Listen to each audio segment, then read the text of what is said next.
गुरुकुल में जब कुंवर ने अपने गुरु से सारी विद्याएं सीख चुका, तब उसने अपनी राजधानी लौटने का निश्चय किया। उसने अपने गुरु से आज्ञा मांगी। गुरु ने उसे आज्ञा देते हुए कहा, कुंवर, अब मैं तुम्हें 4 बातें बताने जा रहा हूँ। मेरी ये 4 बातें ध्यान से सुनना। कुंवर ने पूछा, वे कौन सी बातें हैं? गुरुदेव ने कहा, सुनो। पैसा गांठ तो जोरू साथ, छत की बहन अनछत का भाई, रस भरी नगरी विष बेल कन्या, जागे सुख पावे सोवे सुख होवे। कुंवर ने इन बातों की गांठ बांध ली और गुरु से आशीर्वाद लेकर चल दिया। कई दिनों की यात्रा के बाद वह अपनी राजधानी पहुंचा। वहां उसे पता चला कि शत्रु देश के राजा ने उसके राज्य पर हमला कर अपना अधिकार जमा लिया है और उसके पिता और भाई को कैद खाने में डाल दिया।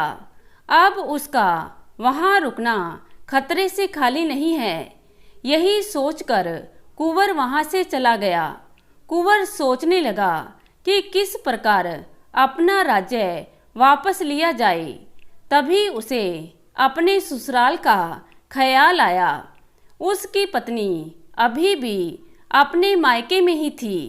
वह अपने ससुराल चल पड़ा। कई दिनों की यात्रा के बाद वह अपने ससुर के राज्य में पहुंचा। उसने कुएं पर कुछ स्त्रियों को पानी भरते देखा। कुंवर ने उन स्त्रियों के द्वारा ससुर को संदेश भिजवाया कि उनके जमाई आए हैं। औरतों ने तुरंत ही जाकर राजा को खबर दी। कुंवर के ससुर ने पूछा, जमाई जी किस हाल में आए हैं? औरतों ने जैसा देखा था वैसा बता दिया। कुंवर के ससुर ने ये सुनकर अपने नौकर द्वारा यह खबर भिजवाई कि आप इस तरह हमें शर्मिंदा करने क्यों आए? अगर बेटी को ले जाने आए थे तो लाव लश्कर लेकर ढंग से आए। इस तरह आने से तो सभी लोग हमारा मजाक उड़ाएंगे। नौकर द्वारा ससुर की बात सुनकर कुंवर बड़े निराश हुए और वहां से चल दिए। पैसा गांठ तो जोरू साथ। गुरुजी की कही बात कुंवर को तुरंत याद आ गई। वह सोचने लगा, उन्होंने ठीक ही कहा था। ये सोचकर वह आगे बढ़ गया। कुंवर दुखी मन से चला जा रहा था। रास्ते में उसकी बहन का राज्य आया। उसने बहन के महल में जाने की सोची। बहन के राज्य की सीमा पर एक मंदिर था। वह मंदिर गया और पुजारी द्वारा अपने आने का संदेश भिजवाया। पुजारी ने जाकर बहन को बताया कि उसका भाई आया है।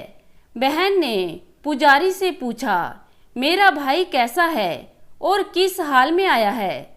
इस पर पुजारी बोला, हाल तो उसका बहुत बुरा है। उसके कपड़े बहुत गंदे हैं और साथ में कोई नौकर चाकर भी नहीं है।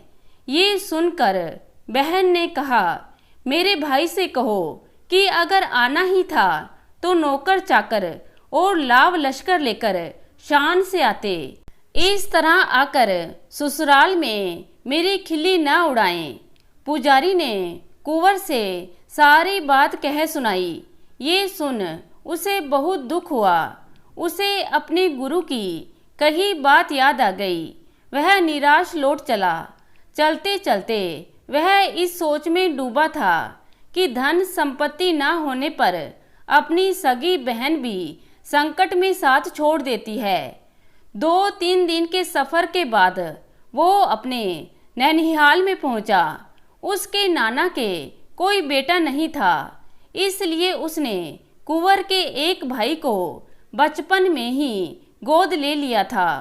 कुंवर के मन में अपने इस भाई के लिए तरह तरह के विचार उठ रहे थे। उसे शंका थी कि उसका भाई उसे पहचानेगा कि नहीं। फिर भी वह अपने कदम महल की ओर बढ़ाता रहा। भाग्य से उसका भाई झरोके में बैठा था। उसने देखा तो उसे पता चला कि यह तो उसका भाई है।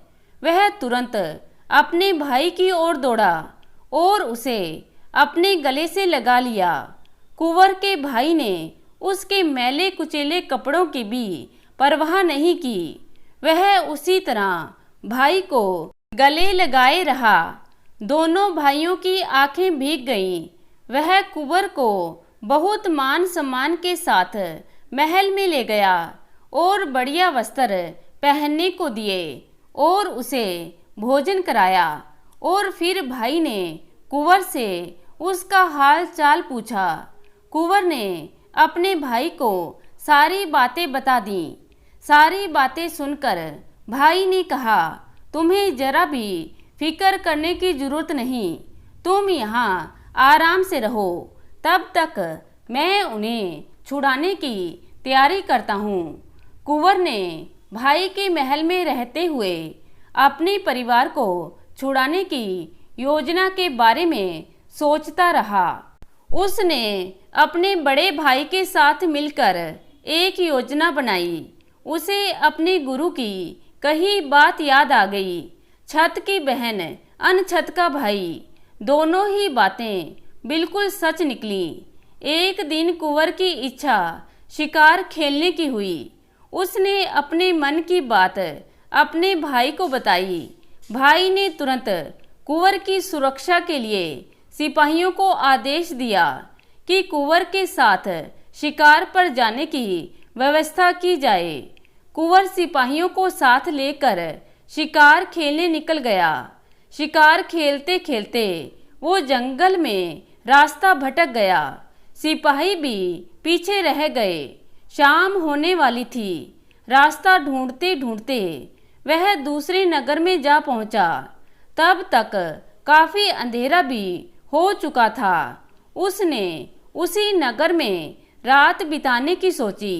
वहीं पर एक कुम्हार का घर था। कुंवर वहां रात बिताने को ठहर गया।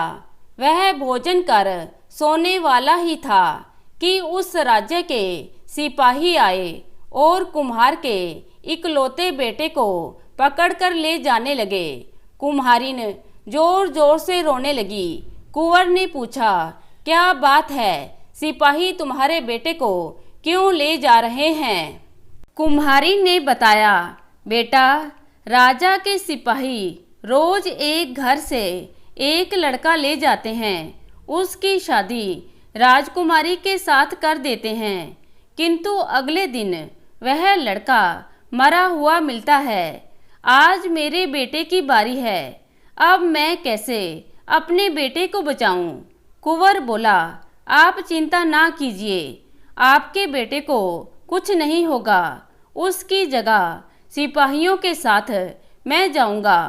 कुम्हारिन बोली, नहीं बेटा, तुम तो हमारी मेहमान हो और मैं अपने बेटे को बचाने के लिए तुम्हें वहां भेज दूं। तुम्हारी माँ की गोद मैं सुनी नहीं होने दूंगी। पर कुंवर नहीं माना। उसकी जिद के आगे कुम्हारिन की एक ना चली। आखिर कुम्हारिन मान गई। राजा के सिपाही कुंवर को ले जाकर लौट आए। राजकुमारी से कुंवर का ब्याह हो गया। कुंवर रात को चौपड़ बिछाकर बैठ गया। राजकुमारी आधी रात तक खेलती रही। फिर उसे नींद आने लगी तो वो सो गई। लेकिन कुंवर जागता रहा। उसे अपने गुरु की बात याद थी। रस भरी नगरी विष बेल कन्या, जागे सुख पावे सोवे सुख होए। वो चौकन्ना होकर आने वाले खतरे का इंतजार करने लगा। अचानक कुछ आवाज हुई। कुंवर चौंका। तभी उसकी नजर राजकुमारी के चेहरे पर गई तो वो हैरान रह गया। राजकुमारी के नाक से एक नाग निकल रहा था। कुंवर ने तुरंत अपनी तलवार निकाल ली। नाग निकलते ही काफी बड़ा हो गया और फुंकारता हुआ कुंवर की ओर लपका। कुंवर तैयार था। उसने तलवार से नाग के टुकड़े टुकड़े कर दिए। अब कुंवर को पूरा माजरा समझ में आ गया कि रोज विवाह के बाद लड़के मर क्यों जाते थे। सुबह हुई तो सिपाही हमेशा की तरह लाश उठाने आए।